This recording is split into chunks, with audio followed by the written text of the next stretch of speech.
കഞ്ഞിക്കുഴി സാമൂഹ്യാരോഗ്യ കേന്ദ്രത്തിലെ കിടത്തി ചികിത്സ അട്ടിമറിക്കാൻ ശ്രമിക്കുന്ന ഇടുക്കി ബ്ലോക്ക് പഞ്ചായത്തിന്റെയും അന്യ ജില്ലക്കാരിയായ മെഡിക്കൽ ഓഫീസറുടെയും നടപടിയിൽ പ്രതിഷേധിച്ച് CPM കഞ്ഞിക്കുഴി പഞ്ചായത്ത് കമ്മിറ്റിയുടെ നേതൃത്വത്തിൽ തള്ളക്കാനം സാമൂഹ്യാരോഗ്യ കേന്ദ്രത്തിലേക്ക് മാർച്ചും ധർണയും നടത്തി. CPM ഇടുക്കി ജില്ലാ കമ്മിറ്റി അംഗം ലിസി ജോസ് ധർണ ഉദ്ഘാടനം ചെയ്തു. കഞ്ഞിക്കുഴി സാമൂഹ്യാരോഗ്യ കേന്ദ്രത്തിലെ കിടത്തി ചികിത്സ നിർത്തിവെക്കാനുള്ള മെഡിക്കൽ ഓഫീസർ നടപടിക്കെതിരെയും അതിന് ഒത്താശ പാടുന്ന ഇടുക്കി ബ്ലോക്ക് പഞ്ചായത്ത് നടപടിക്കെതിരെയുമാണ് CPIM കഞ്ഞിക്കുഴി പഞ്ചായത്ത് കമ്മിറ്റിയുടെ നേതൃത്വത്തിൽ മാർച്ച് നിർണയം നടത്തിയത്. തള്ളക്കാനം ടൗണിൽ നിന്നും ആരംഭിച്ച പ്രതിഷേധ മാർച്ച് ആശുപത്രി കവാടത്തിൽ പോലീസ് തടഞ്ഞു. തുടർന്ന് നടന്ന ധർണാസമരത്തിൽ CPIM ഏരിയ കമ്മിറ്റി അംഗം ജോഷി മാത്യു അധ്യക്ഷത വഹിച്ചു.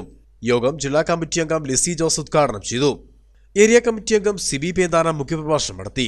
അഭിവാദ്യം അർപ്പിച്ച ബ്ലോക്ക് പഞ്ചായത്ത് അംഗം Usha Mohanan, Ebin Joseph, ET Dileep, TD Manoj, Sasi Kanyalil, Thomas Mathew, PV George, grama panchayat മെമ്പർമാരായ പ്രദീപ് MM, പുഷ്പ ഗോപി, ശ്രീജ അശോകൻ, ജിഷ സുരേന്ദ്രൻ എന്നിവർ സംസാരിച്ചു.